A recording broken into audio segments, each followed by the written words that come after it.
선선한 저녁, 다윗은 침상에서 일어나 왕궁 옥상을 거닐었습니다. 이때 그의 눈에 목욕하고 있는 한 여인의 모습이 들어왔습니다. 그녀는 심히 아름다워 보였고 다윗은 사람을 보내어서 그녀가 누구인지를 알아보게 했습니다. 그녀는 헷 출신의 장수 우리아의 아내 밧세바였습니다. 다윗은 전령을 보내서 그녀를 데려오게 되었고 더불어 동침하게 되었습니다. 이날의 일로 밧세바는 임신을 하게 되었고 다윗은 이 사실을 감추기 위해서 전쟁터에 나가 있었던 우리아를 불러들이게 됩니다. 다윗은 전쟁의 형편을 묻고는 우리아를 그의 집으로 보냈습니다. 왕이 내리는 진수성찬도 그의 뒤를 따라갔습니다. 전쟁터에서 고생하던 그에게 집으로 가서 쉴 수 있는 꿈같은 보상이 주어진 것이죠. 그런데 이것은 사실상 밧세바의 혼외 임신을 감추기 위한 다윗의 교활한 전략이었습니다. 이 이야기가 우리에게 더 슬프게 다가오는 이유는 충성스러운 우리아가 절대로 자기의 집으로 내려가지를 않았기 때문입니다. 아직도 전쟁이 한창인데 자신만 편하게 지내는 것이 마음에 걸렸던 우리아는 다른 군인들과 함께 왕궁 문에서 그날 밤을 보냅니다.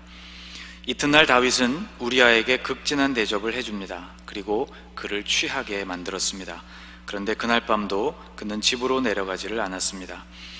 결국 다윗은 가장 치열한 전투의 현장으로 우리아를 앞세워 내보내게 되었고 나머지 군사들은 뒤로 물러나게 함으로써 그를 그곳에서 죽게 만들게 됩니다. 그리고 우리아의 장례가 다 끝난 뒤 밧세바를 왕궁으로 불러들여서 다윗은 그를 아내로 삼습니다. 이 모든 일은 하나님이 보시기에 악했습니다. 사무엘하 11장에서 이렇게 기록하고 있습니다. 다윗이 행한 그 일이 여호와 보시기에 악하였더라. 다윗의 이 심각한 죄는 10계명으로 따져만 보아도 그 중에 4가지에나 해당되는 죄악이었습니다. 10번째 계명, 이웃의 소유, 이웃의 아내를 탐내지 말라는 계명을 어겼고 8번째 계명, 이웃의 아내를 훔치는 도적질하는 죄를 지었고 7번째 계명, 간음하지 말라는 계명도 어겼고 이 모든 일들을 덮기 위해 그의 남편 우리아를 죽임으로써 6번째 계명, 살인하지 말라는 계명도 어긴 셈이었습니다. 하나님은 나단이라는 선지자를 다윗에게 보내셔서 그의 죄악을 지적해 주셨습니다. 나단은 다윗 왕 앞에서 어떤 사람의 이야기를 전하기 시작했습니다. 이런 이야기였습니다. 한 성읍에 양과 소가 심이 많은 어떤 부자가 살고 있었는데 어느 날 그에게 행인이 도착했습니다. 손님을 정성껏 대접하는 것이 이스라엘의 전통이었기 때문에 이 부자도 그 행인을 대접하려고 했습니다. 그런데 이 부자는 자신이 가지고 있었던 많은 소와 양떼 중에서 그것을 잡아 음식을 대접하지를 않고 가난한 사람이 애지중지 키우고 있었던 암양 새끼 한 마리를 빼앗아 행인을 대접했습니다. 그 암양 새끼 한 마리는 이 가난한 사람과 함께 먹고 마시며 그 품에서 자는 딸과 같은 존재였습니다. 이 이야기를 들은 다윗은 이 악한 부자에 대해서 불같이 화를 냈습니다. 그러나 그가 바로 자신이라는 것을 깨닫지는 못했습니다. 분노하는 다윗에게 나단은 이렇게 이야기합니다. 나단이 다윗에게 이르되 당신이 그 사람이라. 당신이 그 사람입니다 라는 말을 듣고서야 다윗은 정신이 들었습니다. 자신이 얼마나 악한 일을 저질렀는지가 비로소 느껴지기 시작했던 것이죠. 파렴치하고 무서운 죄를 서슴지도 않고 저질렀던 자신의 모습이 비로소 객관적으로 보이기 시작했습니다. 다윗은 아마 그 마음에 내가 무엇에 홀리고 또 무엇에 씌여서 이런 죄를 저질렀을까 하는 마음이 들었을 것입니다. 자신의 이 죄를 깨달은 이후 그 무거운 마음을 가지고 참회하는 마음을 담은 고백이 바로 오늘 본문인 시편 51편입니다. 여러분 성경에서 이 시편 51편 맨 위에 달려있는 표제를 한번 들여다보십시오. 거기에는 이렇게 적혀 있을 것입니다. 다윗의 시, 인도자를 따라 부르는 노래, 다윗이 밧세바와 동침한 후 선지자 나단이 그에게 왔을 때 라고 되어 있을 것입니다. 하나님의 마음에 맞는 사람, 주님의 마음에 합한 사람이었던 다윗이 어떻게 이렇게 악한 죄를 저지를 수 있었던 것일까? 다윗이 이렇게 엄청난 일을 저지르게 된 데에는 여러 가지 배경이 있었습니다. 우선은 다윗의 마음에 찾아왔던 안일함을 들 수 있습니다. 이 사건의 발단을 설명해 주고 있는 사무엘하 11장은 이런 말씀으로 시작하고 있습니다. 그 해가 돌아와 왕들이 출전할 때가 되매 다윗이 요압과 그에게 있는 그의 부하들과 온 이스라엘 군대를 보내니 그들이 암몬 자손을 멸하고 랍바를 에워쌌고 다윗은 예루살렘에 그대로 있더라.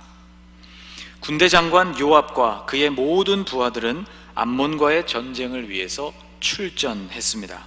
그러나 다윗은 예루살렘 성에 그대로 남아 있었던 것이죠.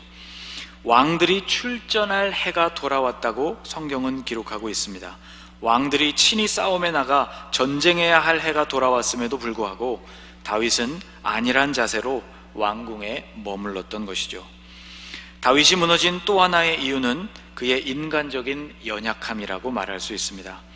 믿음과 인격에 있어서 누구보다 훌륭했던 다윗이었지만 우리가 간과하지 말아야 할 점이 하나 있습니다. 그것은 바로 다윗도 사람이라는 것입니다.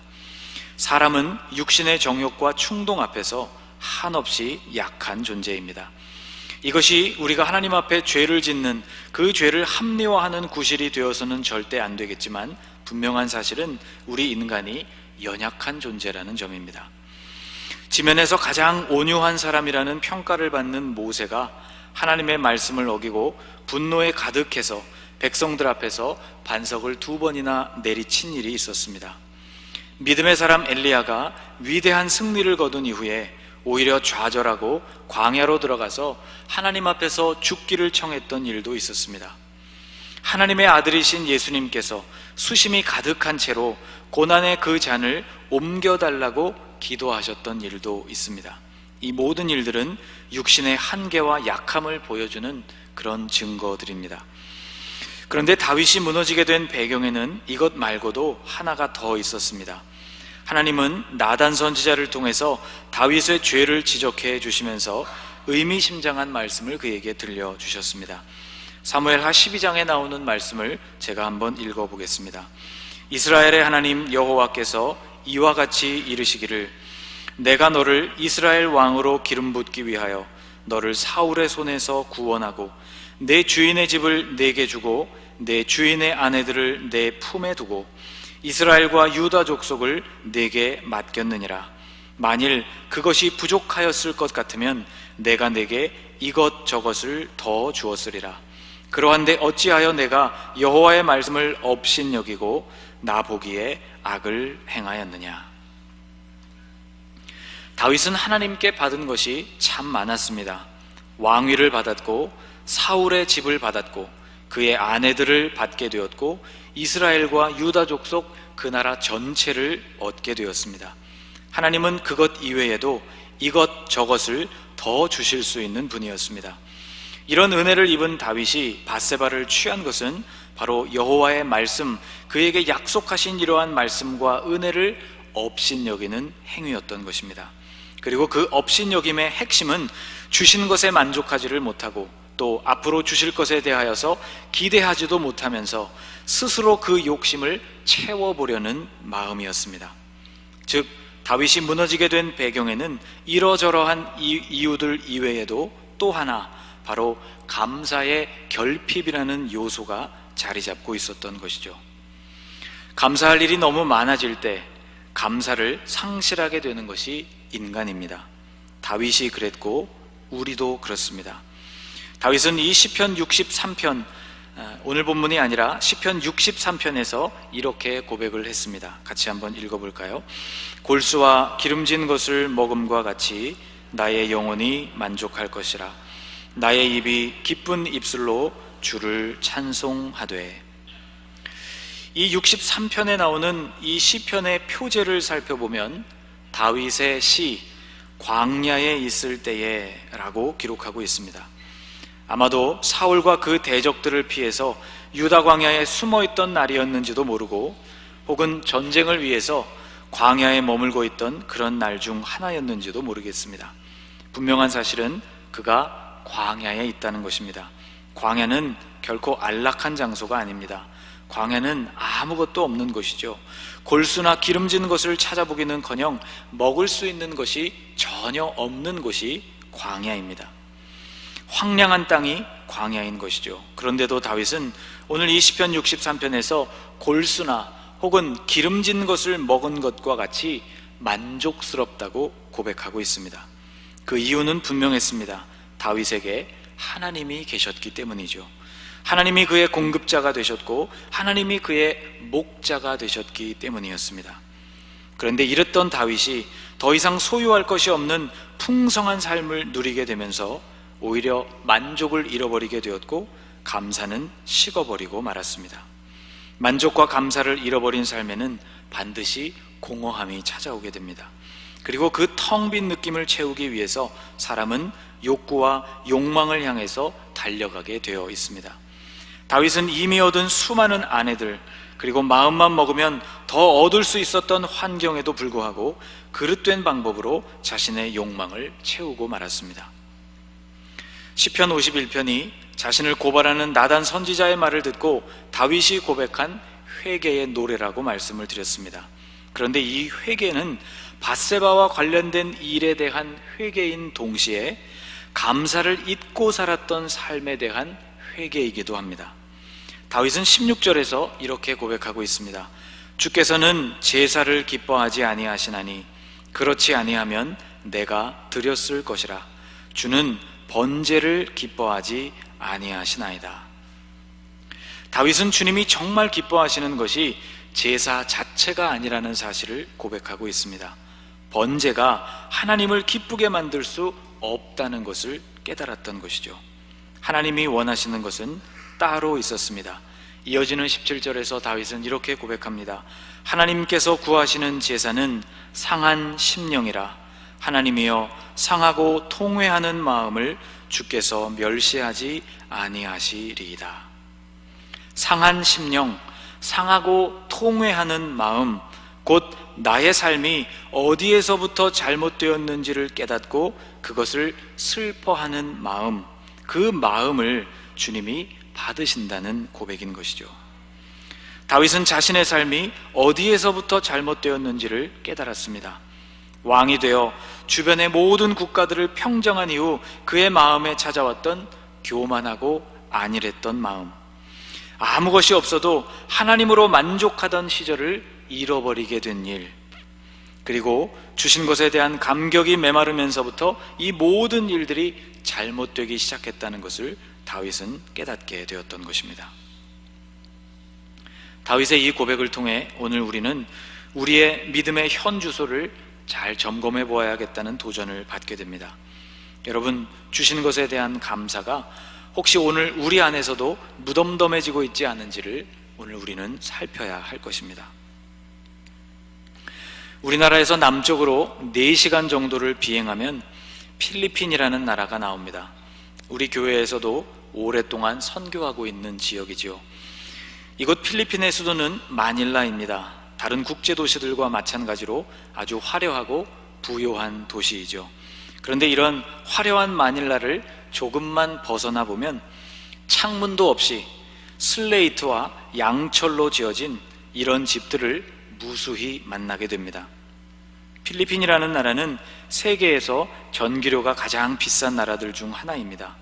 그래서 가난한 사람들은 이런 창문도 없는 집에서 한낮에도 깜깜한 상태로 지내야만 합니다. 촛불을 켜보기도 하지만 종종 화재가 일어나기도 하고, 또 이곳에는 언제나 유괴와 인신매매가 성행하기 때문에 한낮에도 마음대로 문을 열어놓고 지내기가 어렵습니다. 브라질에 살고 있었던 정비공 알프레도 모서라는 사람이 브라질에 있는 자신의 작업장을 밝히기 위해서 창안한 기술 하나가 이들에게 희망을 전해 주었습니다. 그 기술이란 비교적 간단한 복잡하지 않은 기술입니다. 바로 보시는 것과 같은 것이죠. 슬레이트 지붕에 심어놓은 페트병이 하나 보입니다. 별것 아닌 것처럼 보이지만 이 작은 페트병 하나가 깜깜한 집안을 이렇게 환하게 밝혀줍니다.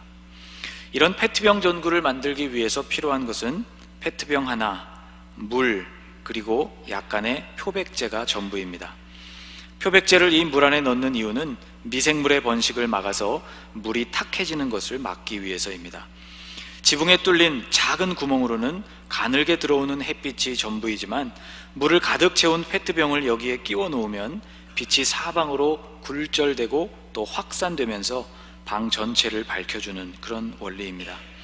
한낮에는 그 밝기가 55와트에서 60와트 정도 되는 전구와 맞먹을 만큼 환한 빛을 제공해 줍니다. 필리핀의 사회적인 기업 마이 쉘터 파운데이션이라는 기업이 20여 개의 도시에 15,000개의 전구를 설치해 주는 것을 시작으로 이 운동이 필리핀 전역으로 번져가기 시작했습니다.